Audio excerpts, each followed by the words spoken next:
call with the press. And that kind of opened things up. What? And they started pressing. Well, and then it kind of worked when we stopped pressing. I mean, they got used to it, and we took it off, and we're able to set up. You know, because of our foul trouble, we switched from our trapping 1-3-1 to just a matchup 3-2 zone, and because of our size, although we play man every day, it's hard for us to match up individually man to man. So the 3-2's been good to us, and you know, it was good to us again midway through the fourth quarter. So you've been through this before, Emily being your 8th player to reach that 1,000-point mark. Did you give her any tips or anything like that, or any ideas going this game? Because it didn't come easy early on, and then. Well, I was teasing. I talked to Sean earlier because a few years back, Katie Duma scored her 1,000th when we were at Averill Park, and I liked the way that they did it. They made the announcement like we did tonight. We actually modeled it after what Sean did for Katie, and so you know, we just kind of buzzed the horn, let everybody know what had just happened. A lot of people already knew, and you know, they showed the class that they are, you know, by giving her an ovation too. And then kids I saw when they came out on the court, I saw Nunziato give her a pat on the back, you know, and you know, that's the sportsmanship that this is all about, the camaraderie and things like that. And then they were classy enough to stick around after, you know, and give her another tribute there. So. You know, we didn't want the circumstance to really interrupt the flow of the game. Although if they had been on like an 8-0 run, I probably would have done the ceremony then. You know, and I told Sean that too. So he said, "No, you got to either do it one or the other. You can't change your mind." So, but the advice I told Emily during the week is, I said, "Look, after your second shot, we're going to buzz." And she looked at me. My second shot. I said, "Yeah, you take 2 threes, make them both, we get it over with." But that obviously didn't happen.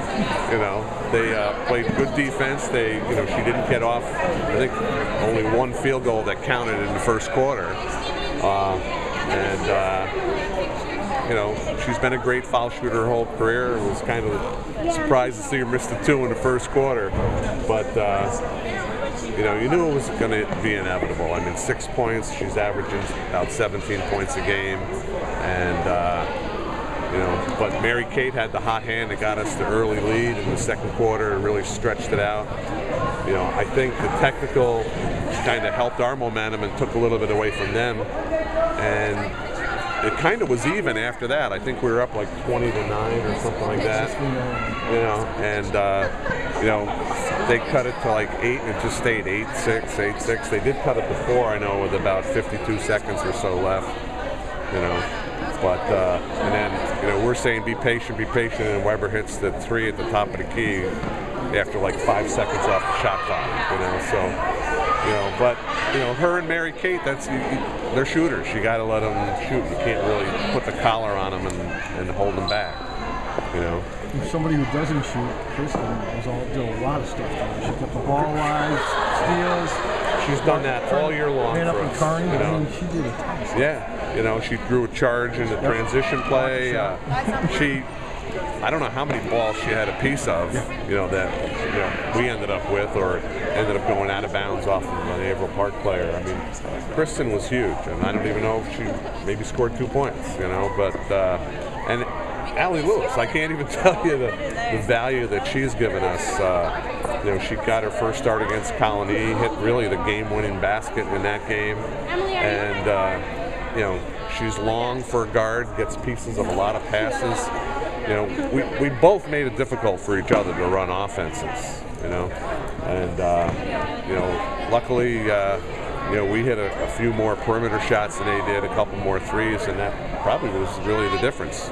I just saw that they were like a 51% foul shooting team, and they hit about 70% tonight. But talk to Mary Kate just about, you know, the night kind of started out for a lot of the fans being about Emily and getting that 1,000th, and you know, in the long run, it was MK drilling those threes that were like daggers. They were when it counted. Yeah, every time they'd get back to 5 or so, she'd hit a 3. You know, And then how about the shot that Alicia made? You know, put us up 9 at one point. You know, where I think both she and Carney had 3 fouls, and I'm sure if it was on the other end, Carney would have gone to the hoop and tried to get the foul on her too. But it's a good game to get behind us, because I as much as I love Shaw and Oregon, I hate playing as teams because they're so well prepared defensively, and they just make everything tough.